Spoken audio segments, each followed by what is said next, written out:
Hello. അപ്പം നമുക്കിന്ന് basic stitches നോക്കിയാലോ? ഇന്ന് നമ്മൾ നോക്കാൻ പോണത് സ്ലിപ്പ് നോട്ടും ചെയിൻ സ്റ്റിച്ചും എങ്ങനെ ചെയ്യാൻ നോക്കാം.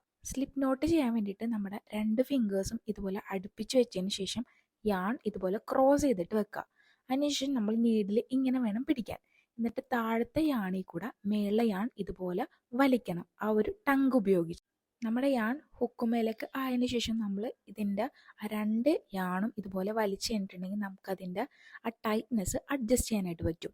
അപ്പം നമ്മൾ ശ്രദ്ധിക്കേണ്ട കാര്യം എന്താ വെച്ചിട്ടുണ്ടെങ്കിൽ നമ്മുടെ യാൺ അധികം ടൈറ്റും ആയി പോവരുത്, അധികം ലൂസും ആയി പോവരുത്. ഇനി നമ്മുടെ ആ ബാക്കി വന്ന യാൺ ഉണ്ടല്ലോ, ആ യാൺ നമ്മൾ ഇതുപോലെ ഈ വീഡിയോയിൽ കാണും പോലെ ആ രണ്ട് വിരലിൻ്റെ ഇടയിലൂടെ ഇട്ടതിന് ശേഷം നമ്മുടെ ചൂണ്ട വിരലിൽ കൂടെ രണ്ട് തവണ ഇത് ചുറ്റി കൊടുക്കണം. എന്നിട്ട് നമ്മുടെ മിഡിൽ ഫിംഗർ ഉപയോഗിച്ചിട്ടാണ് നമ്മൾ ഇതൊന്ന് ടൈറ്റ് ചെയ്ത് പിടിക്കുന്നത്. ഇനി നമ്മൾ ചെയിൻ സ്റ്റിച്ച് എങ്ങനെയാണ് ചെയ്യാൻ നോക്കുക.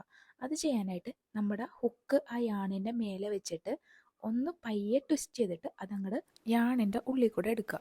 ഈ ഒരു പ്രോസസ്സിനെ നമ്മൾ യാൺ ഓവർ ചെയ്യാമെന്നാണ് പറയണത്. അപ്പം നമ്മുടെ ആ ഒരു ഹുക്ക് ഇതുപോലെ യാണിൻ്റെ മീതെ വെച്ചിട്ട് ഒന്ന് ട്വിസ്റ്റ് ചെയ്ത് ഒന്ന് ആ ഒരു യാണിനെ ഇതിൻ്റെ ഉള്ളിൽ കൂടെ കടത്തി വലിക്കുക. അപ്പോൾ നമുക്ക് ഒന്നാമത്തെ ചെയിൻ സ്റ്റിച്ച് കിട്ടും.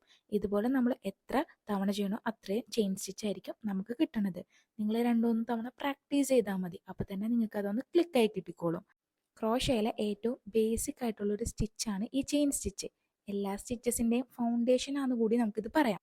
നിങ്ങൾക്ക് ഈ വീഡിയോയിൽ കാണുമ്പോൾ ഈ ഒരു പ്രോസസ്സൊക്കെ ഭയങ്കര പാടുള്ളതായിട്ട് തോന്നും, പക്ഷെ അത് വെറും തോന്നലാണ്. നമ്മൾ വൺസ് ഇതിൻ്റെ ബേസിക് ആയിട്ടുള്ള സ്റ്റിച്ചസ് ഒക്കെ പഠിച്ചിട്ടുണ്ടെങ്കിൽ ക്രോഷ സിമ്പിളായിട്ട് ചെയ്യാവുന്നതേ ഉള്ളൂ.